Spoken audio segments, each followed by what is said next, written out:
কি করুণ কি বিরল দৃশ্য দেখুন এবার। এক হাতে 5 মাসের ছেলেটাকে কোলে তুলে নিল, মা হারা সন্তান। আর এক হাতে মৃত স্ত্রীকে কাঁধে তুলে নিল, শ্মশানে নিয়ে যাচ্ছে। বলো হরি হরি বল, বলো হরি হরি বল, বলো হরি হরি বল, হরি হরি বলো হরি বল, হরি হরি হরি বলো হরি বল, হরি হরি হরি বলো। হরি বল, হরি। চিতার উপর চন্দার দেহটা তুলে দিয়ে নিজেই চিতায় আগুন ধরিয়ে দিল। কারণ ছেলেটা তো ছোট, দাও দাও করে চন্দার দেহটা পুড়ে ছাই হয়ে গেল। 5 মাসের ছেলেটা জানতেই পারল না যে তার জীবন থেকে কি হারিয়ে গেল।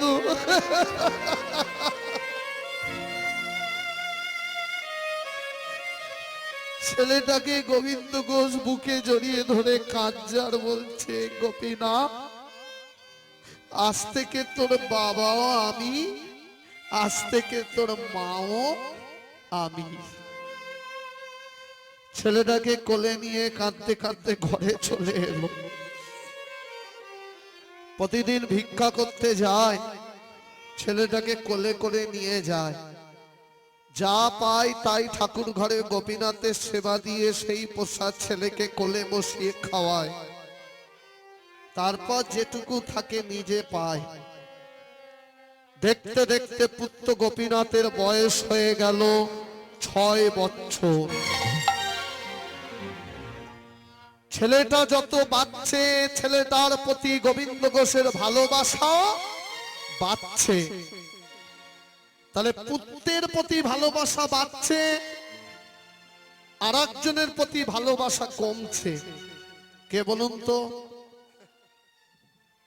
ঘরের গোপীনাথ, ঠাকুর ঘরের গোপীনাথ গালে হাত দিয়ে চোখের জলে কাঁদে আর মনে মনে বলে, গোবিন্দ ঘোষ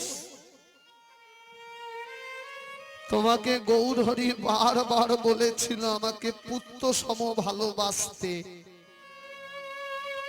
তুমি নিজের পুত্রকে পেয়ে আমায় ভুলে যাচ্ছ। তুমি প্রত্যেক দিন ভিক্ষা করে এসে তোমার নিজের ছেলেকে কোলে বসিয়ে খাইয়ে দাও, কই আমায় তো কোলে বসিয়ে কোনোদিনও খাওয়াওনি। তুমি নিজের ছেলের গালে কত চুম্বন দাও, কত চুম্বন দিয়ে ভিক্ষা করতে যাও, কই আমার কে তো কোনোদিন চুম্বন দাও না। দাড়ি পাল্লা একদিক হেলে গেল, একদিক উঠে গেল। ঠাকুর ঘরের গোপীনাথ মনে মনে ভাবছে, তুমি জানো না তুমি যাকে ভালোবাসছো তার কপালে কি লেখা আছে। এবার দেখো কি হয় তোমার পুত্র গোপীনাথের। আর সেই দুঃখের দিন এসে গেল। গোবিন্দ ঘোষ ভিক্ষা করে এসে রন্ধন করে ঠাকুর ঘরে গোপীনাথের সেবা দিয়ে সেই প্রসাদ ছেলেকে কোলে বসিয়ে খাওয়াচ্ছে। হঠাৎ খাওয়াতে খাওয়াতে পুত্র গোপীনাথ, 6 বছরের গোপীনাথ গোবিন্দ ঘোষের কোলে মাথাটা হেলিয়ে পড়ে গেল। গোপীনাথ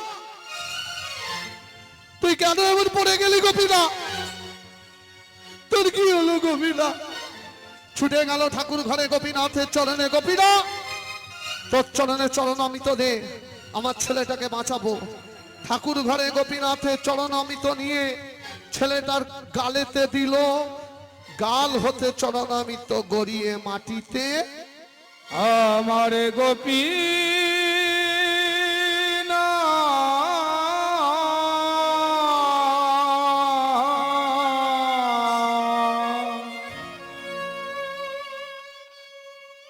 যা সর্বনাশ হওয়া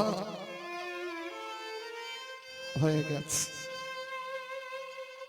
যতবার চরণামৃত গড়িয়ে মাটিতে পড়ে যায়,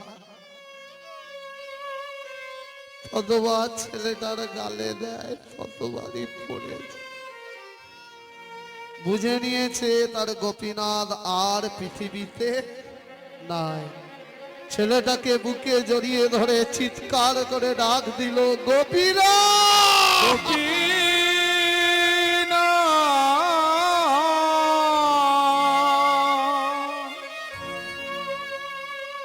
একবারে কথা বল, একবারে বাবা বলে ডাক,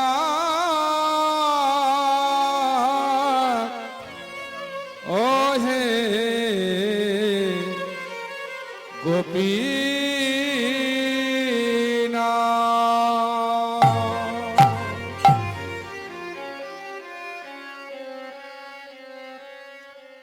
6 বছরের ছেলেটাকে নিজের হাতে কাঁদতে কাঁদতে শ্মশানে নিয়ে যাচ্ছে। বলো হরি, হরি বল, বলো হরি, হরি বল, বলো হরি, হরি বল, হরি হরি বলো, হরি বল, হরি হরি হরি বলো, হরি বল, হরি হরি বল। নিজের হাতে চিতা সাজিয়ে সন্তানের দেহটা তুলে দিচ্ছে চিতা।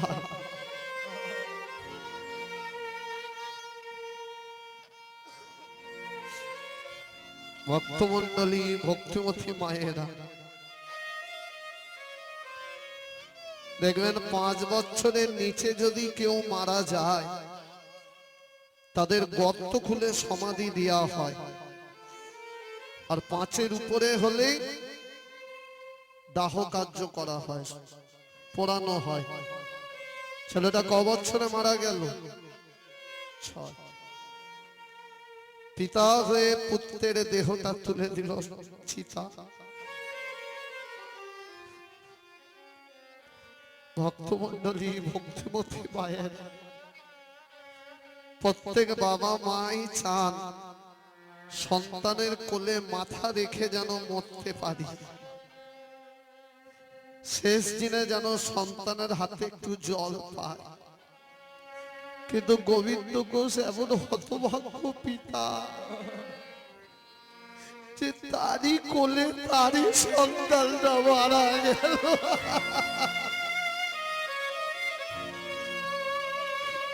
গোপীনাথ, একবার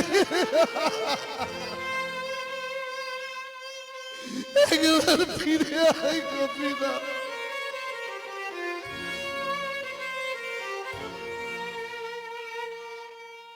চিতার তলায় আগুন ধরিয়ে দিল। আগুনের লিলিহান শিখা যেই না পুত্র গোপীনাথের অঙ্গ স্পর্শ করতে যাবে, গোবিন্দ গোস্ত বুঝে নিয়েছে আর ছেলেটাকে দেখতে পাবে না, আগুনে পুড়ে ছাই হয়ে যাবে। পাগলের মতো মাটিতে পড়ে গিয়ে ডাক দিল, গোপীনাথ!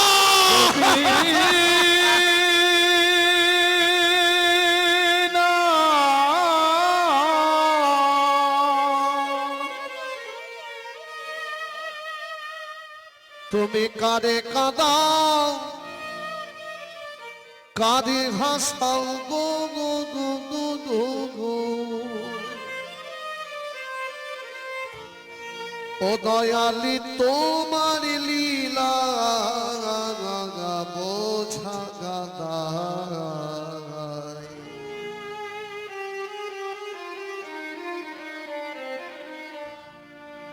ও গো দয়ালি তোমার লীলা চমৎকার।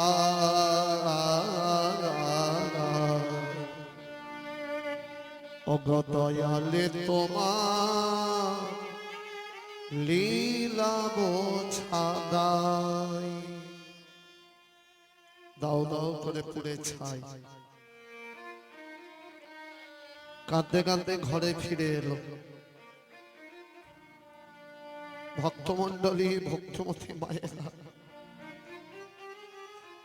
যে পিতামাতা সন্তান হারিয়েছে সেই পিতামাতাই জানেন সন্তান হারানোর ব্যথা। সেটা কিন্তু অন্য কেউ বোঝে না। আর দেখবেন ভগবানকে জানায় যেন এরকম দুঃখের দিন কোন পিতা মাতার জীবনে যেন না আসে। পিতা মাতা বেঁচে থাকে, সন্তান মারা যায়, সে যে কি বিরহ। আর যারা দেখবেন ভগবানকে বেশি ডাকে না, তাদেরই বোধহয় এত কষ্ট পেতে হয়।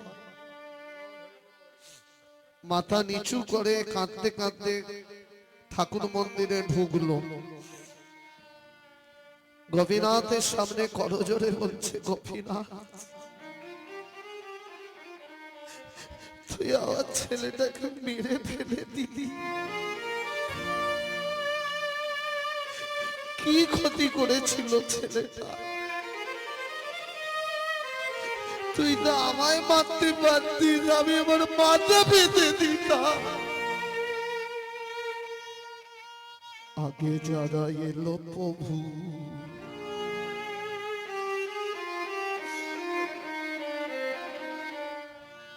গানের ভাষাগুলো শুনো।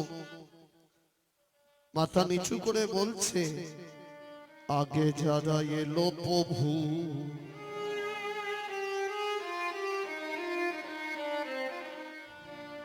দেখো তারা রইল পরে। নিজেকে দেখাচ্ছে। আবার পরে যারা এলো প্রভু, আগে গেল চলে।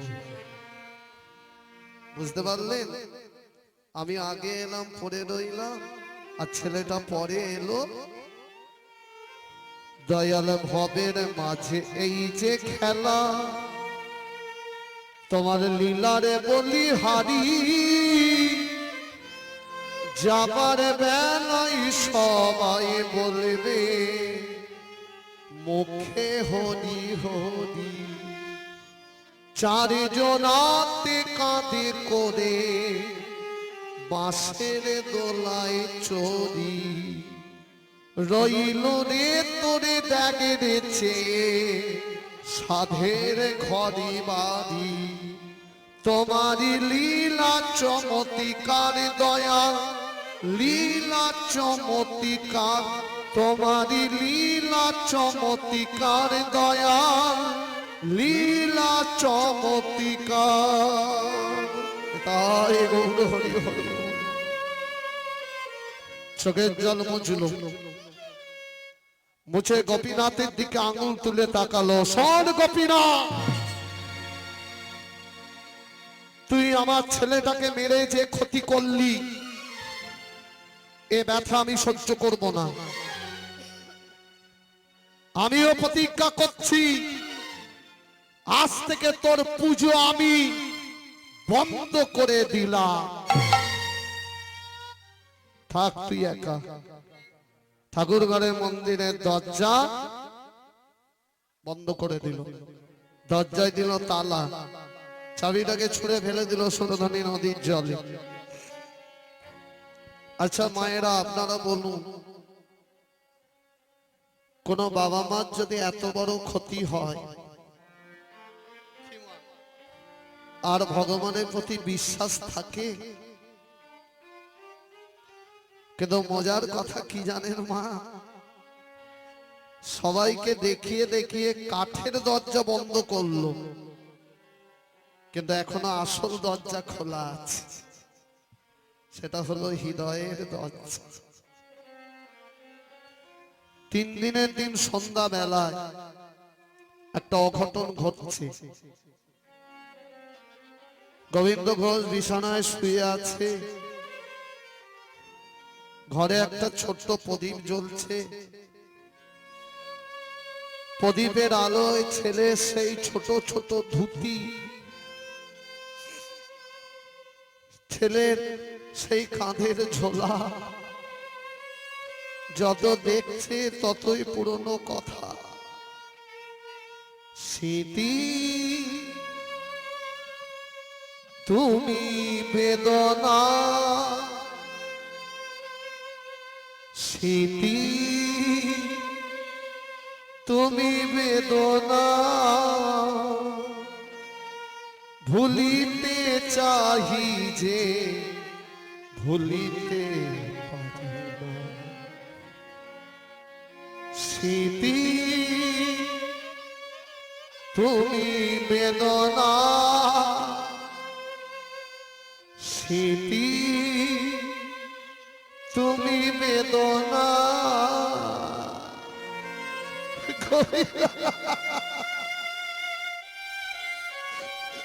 কোথায় গেলি তোর বাবাকে ছেড়ে? তোকে ছাড়া আমি কি করে রাখবো গোপীনা? তুই ছাড়া যে আমার ছেলে সেই ধুতিটা বুকে জড়িয়ে ধরে কাঁদছে। হঠাৎ দেখছে একটা বাচ্চা ছেলে তার ঘরে ঢুকছে, ছোট ছেলে। প্রদীপের আলোয় ছেলেটার মুখটা যেই না দেখেছে গোবিন্দ ঘোষ চমকে গেছে। এ তো আমার ঠাকুর ঘরের গোপীনা। স্বয়ং ভগবান আজকে বাচ্চা ছেলে রূপ ধরে এসেছে। ঠাকুর ঘরের গোপীনা এসে মাথা নিচু করে চোখের জলে কাঁদছে আর করজোড়ে বলছে, পিতা তুমি আমার উপর রাগ করে আমার ঘরের দরজা বন্ধ করে দিলে। আর 3 দিন হলো তুমি আমায় কিছু খেতে দাওনি পিতা। আমার যে বড় ক্ষুধার জ্বালা, আমার যে বড় খিদে পেয়েছে, দাও দাও কিছু খেতে দাও। দেখেছেন মা, যাকে খাওয়ানোর জন্য কত কোটি কোটি ভক্ত থালা সাজিয়ে বসে আছে। মা যশোদা যার জন্য নবনীর ভাণ্ড নিয়ে বসে থাকে, তিনি আজকে এসেছে কার বাড়ি? যে নিজে খেতে পায় না, তাকে এসে খাবার চাইছে। কেন চাইছে বলুন তো? बिना प्रेम से नहीं मिले नंदलाला। भगवान भक्तिर काछे हेरे जा। এই চোখের জলের মূল্য কেউ দেয় না, কিন্তু আমার জগন্নাথ দেয়, আমার গোপীনাথ দিতে জানে।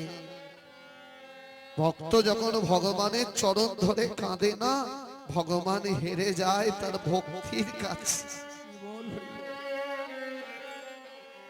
যেই না বলেছে খাবার দাও, খিদে পেয়েছে, গোবিন্দ ঘোষ রেগে গিয়ে বলছে, আমার ছেলেটাকে খেয়ে তোর পেট ভরে নে, আমার স্ত্রীকে খেয়ে তোর পেট ভরে নে, তাহলে আমি মাথা বাড়িয়ে দিচ্ছি, আমায় খা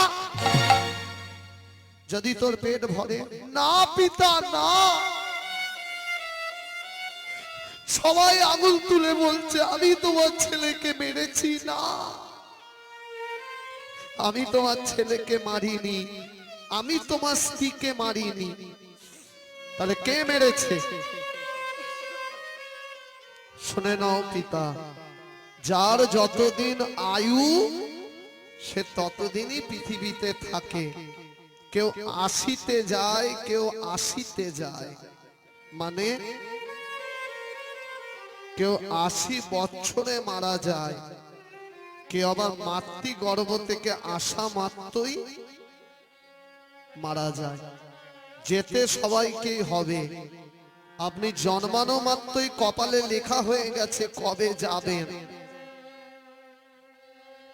তোমার ছেলের দিন ফুরিয়ে গেছিল, চলে গেছে, তোমার স্ত্রীর দিন ফুরিয়ে গেছে, চলে গেছে, এবার তোমার দিন ফুরাবে, তোমাকেও যেতে হবে। আচ্ছা পিতা তুমি বলো, কোন পিতার যদি 2 সন্তান থাকে, একটি যদি মারা যায়, পিতা কি অন্য সন্তানকে না খাইয়ে রাখে? কি বললে আরেকবার বল। কোন পিতার যদি দুই পুত্র থাকে, একটি যদি মরে যায়, পিতা কি অন্য পুত্রকে না খাইয়ে রাখে? ও তুই তাহলে আমার পুত্র? হ্যাঁ, আমি তোমার জ্যেষ্ঠ পুত্র, তোমার কনিষ্ঠ পুত্র মারা গেছে, তাহলে তুই যদি আমার পুত্র হবি, কথা দে, কথা দে, আমার মৃত্যুর পর গলায় কাছা নিবি, কথা দে, আমার মৃত্যুর পর অসুচ পালন করবি, কথা দে, আমার মৃত্যুর পর নিজ হাতে পিণ্ড দান করবি। ভক্ত আমার মাতা পিতা, ভক্ত আমার গুরু, ভক্ত আমার মাতা পিতা, ভক্ত আমার গুরু,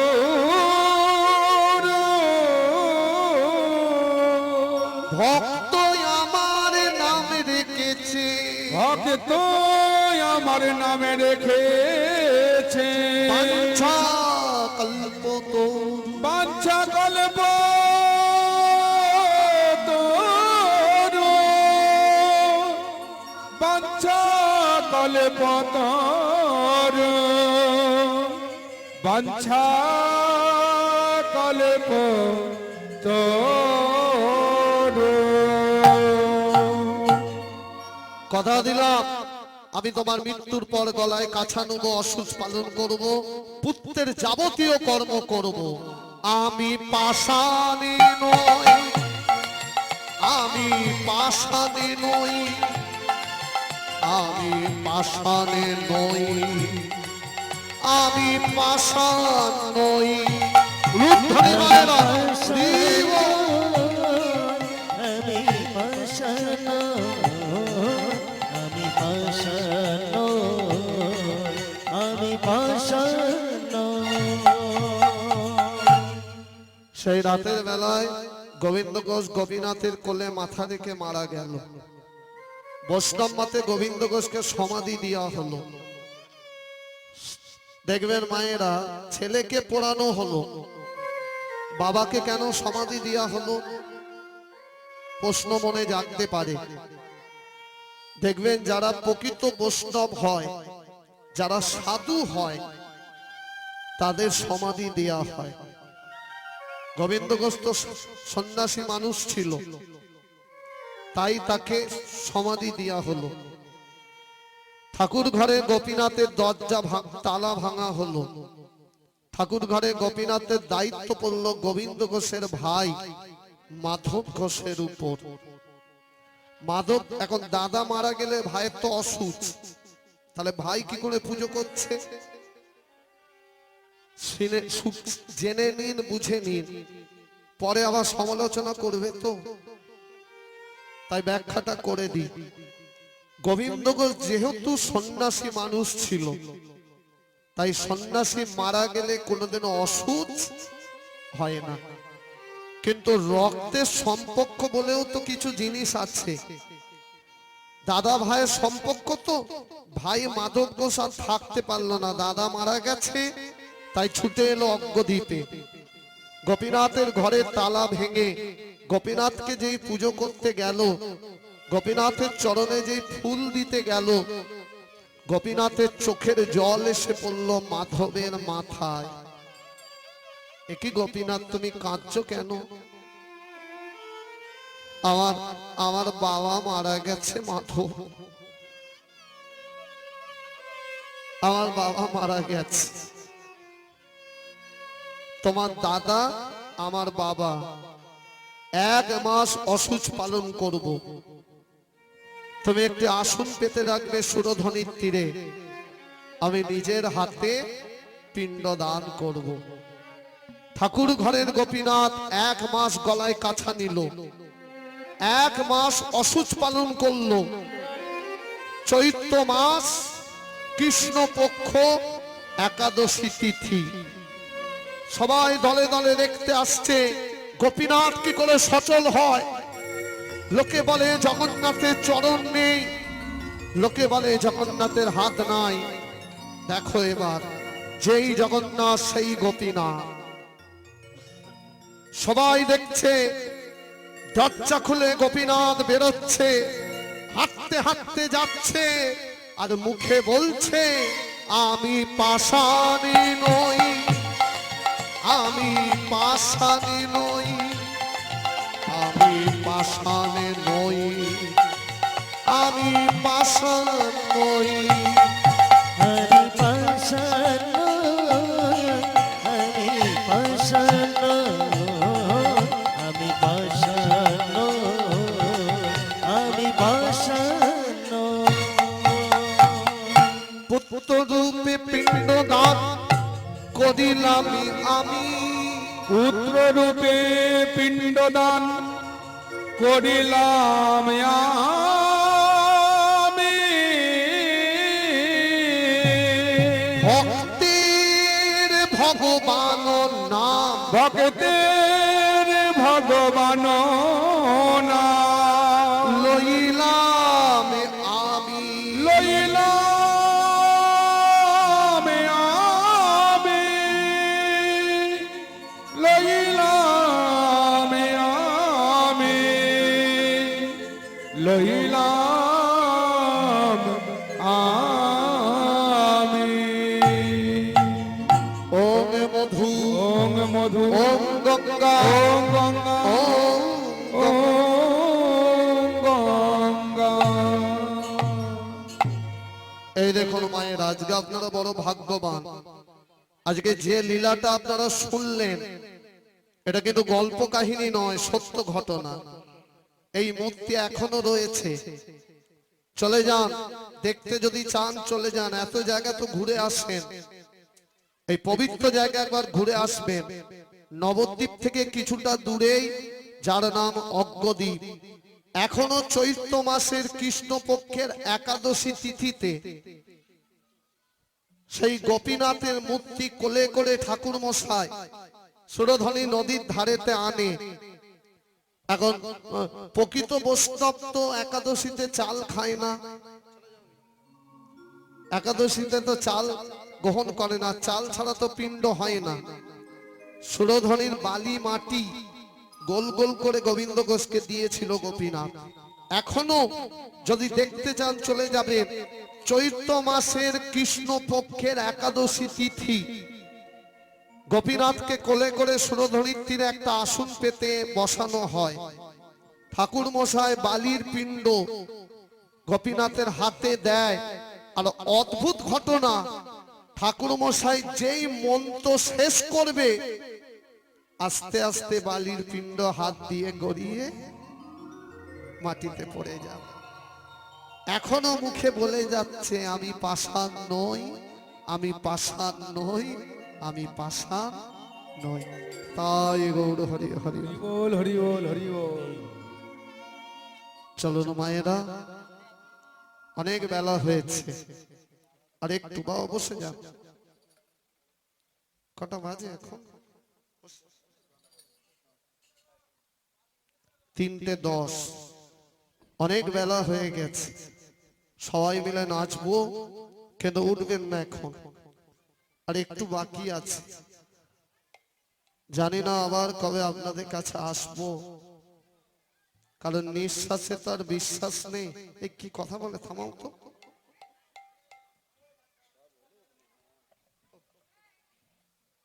তাই আমার জীবনের একটা প্রিয় গান গাইব, শুনুন মায়েরা গানটা। আজ গাইতে ইচ্ছা যাক যে কারণ আমি হাওড়া, হুগলি, 24 পরগনা, মেদিনীপুর, মালদা, পুরুলিয়া, বীরভূম, বাঁকুড়া এত জেলা জুড়ে কীর্তন করি। শুধু তাই নয়, আপনাদের আশীর্বাদে পশ্চিম বাংলার বাইরে ঝাড়খণ্ড, আসাম, কুচবিহার এত জায়গায় কীর্তনে যায়, কিন্তু আমার সব থেকে প্রিয় জায়গা হলো মেদিনীপুর। কেন জানেন?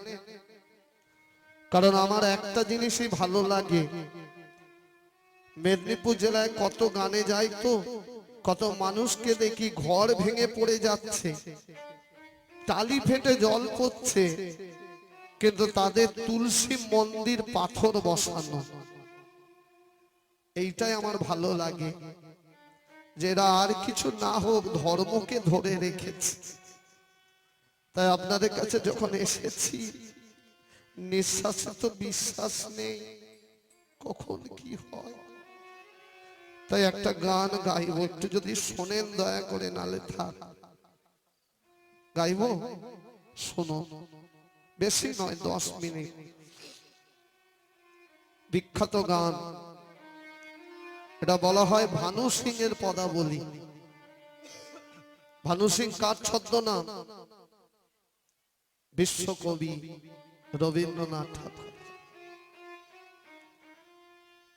আমি যখন যেখানে ভূমিয়া বেড়াই, দেখি তব মুখখানি, তুমি জড়াই রয়েছ আমার হৃদয়ে। আমি তোমাদের শুধু জানি, আমি দেখি তব মুখখানি, চিরদিন তরে চলিয়া যাইব, তব জয় গান শুধুই গাহিব, হৃদয় মাঝারে রাখিব বাঁধিয়া, তব চরণ খানি,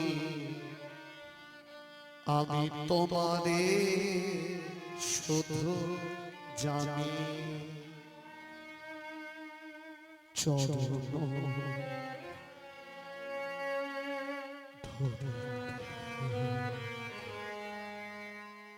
দিও গো আমারে,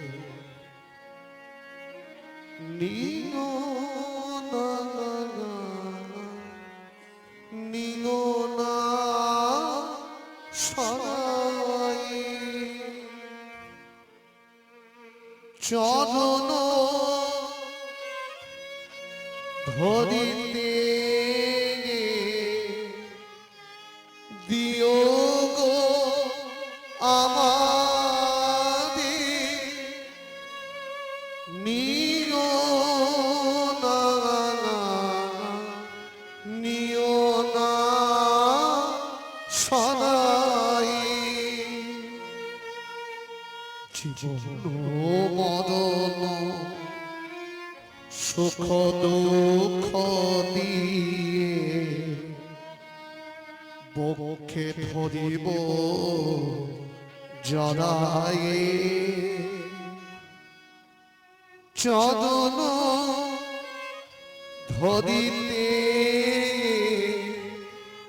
দিও গো আমারে, নিও না নিও না সরাই, স্খলিত শিথিল কামনা দুভা, বহিয়া বহিয়া ফিরি কতয়া, নিজ হাতে তুমি গেথে নিও মালা, ফেলো না আমার ছড়াই, চরণ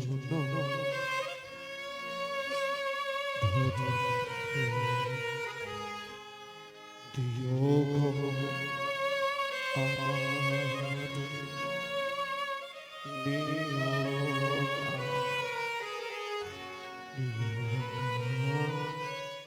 সবাই। নিতাই গৌর প্রেমানন্দে হরি হরি।